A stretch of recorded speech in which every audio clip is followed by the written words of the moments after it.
பிஸ்மில்லாஹிர் ரஹ்மானிர் ரஹீம். அளவற்ற அருளாளன் நிகரற்ற பேரன்புடையோன் எல்லாம் வல்ல அல்லாஹுவின் திருப்பெயரை கொண்டு ஆரம்பம் செய்கின்றோம். மேன்மை மிக்க அல்லாஹுவின் நல்லடியார்களே, ஒரு மனிதனுக்கு கொடுக்கப்பட்ட வாழ்க்கை காலத்தின் அளவை போல் 2 மடங்கு அளவு கொடுக்கப்பட்டாலும் கணக்கில்லாத அருள் வளங்களை வழங்கிய அல்லாஹுக்கு நன்றி செலுத்தியவனாக மனிதன் ஆக முடியாது. காரணம் என்னவென்றால், அவன் மனிதனுக்கு கொடுத்திருக்கக்கூடிய ஏராளமான வளங்கள், நலன்களும் உடல் ஆரோக்கியங்களும் இவைகளெல்லாம் மனிதனுக்கு விலை மதிக்க முடியாத சொத்துக்களாகும். இவைகளிலே ஒன்று குறை ஏற்பட்டுவிட்டால் மனிதன் பதட்டத்தோடு வாழுகின்றான். கேட்கும் சக்தி இல்லை என்றால் அவன் செவிடன் என்று சொல்லப்படுகின்றான். பார்க்கும் சக்தியை இழந்துவிட்டால் அவன் குருடன் என்று பேசப்படுகின்றான். பேசும் ஆற்றல் இல்லை என்றால் ஊமை என்று சொல்லப்படுகின்றான். நடக்கும் சக்தி இல்லை என்றால் அவன் நொண்டி என்று சொல்லப்படுகின்றான். சிந்திக்கும் ஆற்றலை இழந்தால் அவனை சமூகம் ஒரு மூலையிலே ஒதுக்கி வைத்து விடுகின்றன.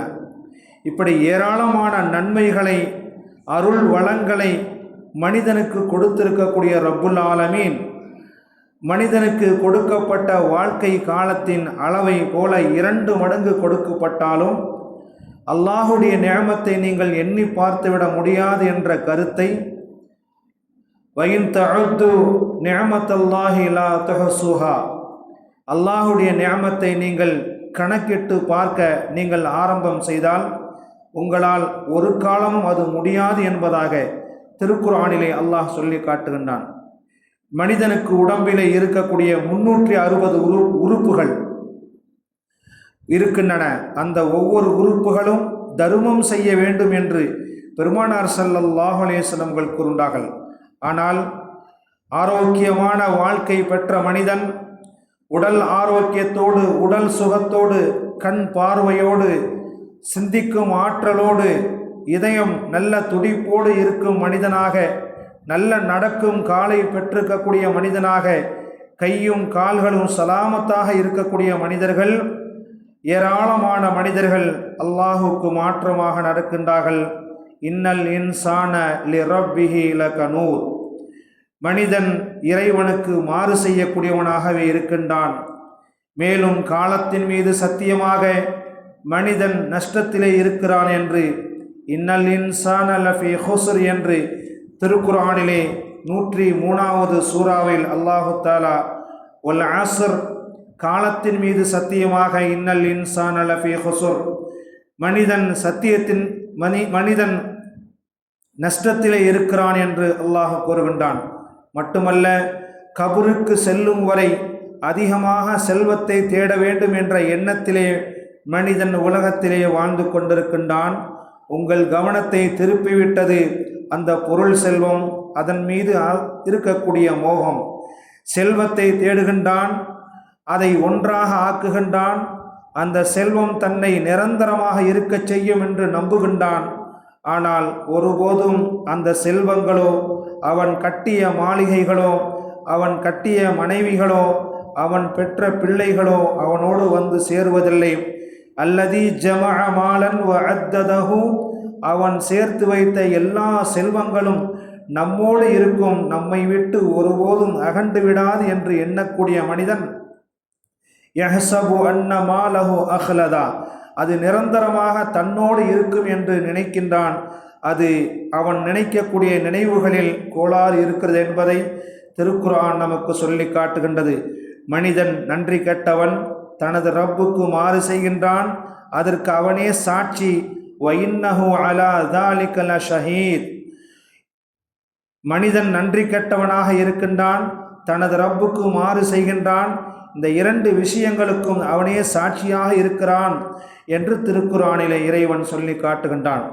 பார்வை நிலை குத்தும் போது, சந்திரனுக்கு கிரகணம் ஏற்படும் போது, சூரியனும் சந்திரனும் ஒன்றாக சேர்க்கப்படும் போது எங்கே வெருண்டு ஓடலாம் என்று அந்த நாளையிலே மனிதன் கேட்பான் என்று திருக்குர்ஆனிலே இறைவன் சொல்லி காட்டுகின்றான். அந்த நாளின் பயங்கரத்தின் உச்சம் எப்படி இருக்கும் என்றால், திருக்குர்ஆனிலே 74வது சூறாவிலே அல்லாஹ் சொல்லுகின்றான், குழந்தைகளுக்கு தலைமுடி நரைத்ததை போன்று மாற்றும் என்று. அப்பேற்பட்ட கொடுமை நிறைந்த கடுமையான அந்த கியாமத் நாளுடைய நாளை பற்றி அல்லாஹு தஆலா கூறுகின்றான். அந்த நாளில் நீங்கள் எப்படி தப்பித்து விடுவீர்கள் என்று நினைக்கின்றீர்கள். ஆனால் அந்த நாளிலே மக்கள் தமது செயல்களை காண்பதற்காக பல பிரிவுகளாக ஆவார்கள். நல்ல அமல்கள் பலவகை உண்டு, அதை காலங்கள் நமக்கு தந்து கொண்டுதான் இருக்கின்றன. எனவே ஃபமையஅமல் மிஸ்கால தர்ரத்தின் கைரன் யரஹு, கடுகளவு நன்மை செய்த மனிதன் அதை இறைவனிடத்திலே கண்டு கொள்வான். ஒமையஅமல் மிஸ்கால தர்ரத்தின் ஷர்ரன் யரஹு, கடுகளவு தீமை செய்த அந்த தீமையும் இறைவனிடத்திலே கண்டு கொள்வான் என்று திருக்குர்ஆன் நமக்கு சொல்லி காட்டுகின்றது. வாழும் காலத்திலே அல்லாஹுக்கும் ரசூலுக்கும் வாழ்ந்து கட்டுப்படக்கூடிய வாழ்க்கையை வாழ்ந்து அவர்களுக்கு பிரியப்படக்கூடிய வாழ்க்கையை வாழ வேண்டும். மேலும் அபூதர் என்ற நபி தோழர் அறிவிக்கின்றார்கள், பெருமானார் ஸல்லல்லாஹு அலைஹி வஸல்லம் அவர்கள் எனது கரத்தை பிடித்து கூறினார்கள், ஒவ்வொரு ஃபரலான தொழுகைக்கு பிறகும் இதை ஓதி வருவீராக. அல்லாஹும்ம அஇன்னி அலா திக்ரிக வ ஷுக்ரிக வ ஹுஸ்னி இபாதத்திக, இறைவா உன்னை திக்ரு செய்வதற்கு, உனக்கு நன்றி செலுத்துவதற்கு, அழகிய முறையில் உன்னை இபாதத்து செய்ய எனக்கு உதவி செய்வாயாக என்று பொருள்படக்கூடிய அந்த துஆவை ஒவ்வொரு ஃபரலான தொழுகைக்கு பிறகும் ஓதி வருவீராக என்று சொல்லி நபிகள் நாயகம் ஸல்லல்லாஹு அலைஹி வஸல்லம் அவர்கள் எனது கரத்தை பிடித்து சொன்னார்கள் என்று அபூதர் என்ற நபி தோழர் அறிவிக்கின்றார்கள். அன்பார்ந்த பெருமக்களே, நம்மையும் நமது நாவுகளுக்கும் அல்லாஹு தஆலா சதாவும் அவனை திக்ரு செய்யக்கூடிய நாவுகளாகவும், நமது இதயங்களை, நமது சிந்தனைகளை அல்லாஹுக்கு நன்றி செலுத்தக்கூடிய சிந்தனைகளாகவும், நமது வாழ்க்கை அழகான முறையிலே இபாதத்து செய்யக்கூடிய வாழ்க்கையாக ஆக்கி அருள் புரிவானாக. சுப்ஹானல்லாஹி பிஹம்திஹி சுப்ஹானக்கல்லாஹும்ம வ பிஹம்திக அஷ்ஹது அன் லா இலாஹா இல்லா அன்த அஸ்தக்ஃபிருக வ அத்தூபு இலைக். சுப்ஹான ரப்பிக ரப்பில் இஸ்ஸத்தி அம்மா யசிஃபூன் வ ஸலாமுன் அலல் முர்ஸலீன் வல்ஹம்துலில்லாஹி ரப்பில் ஆலமீன்.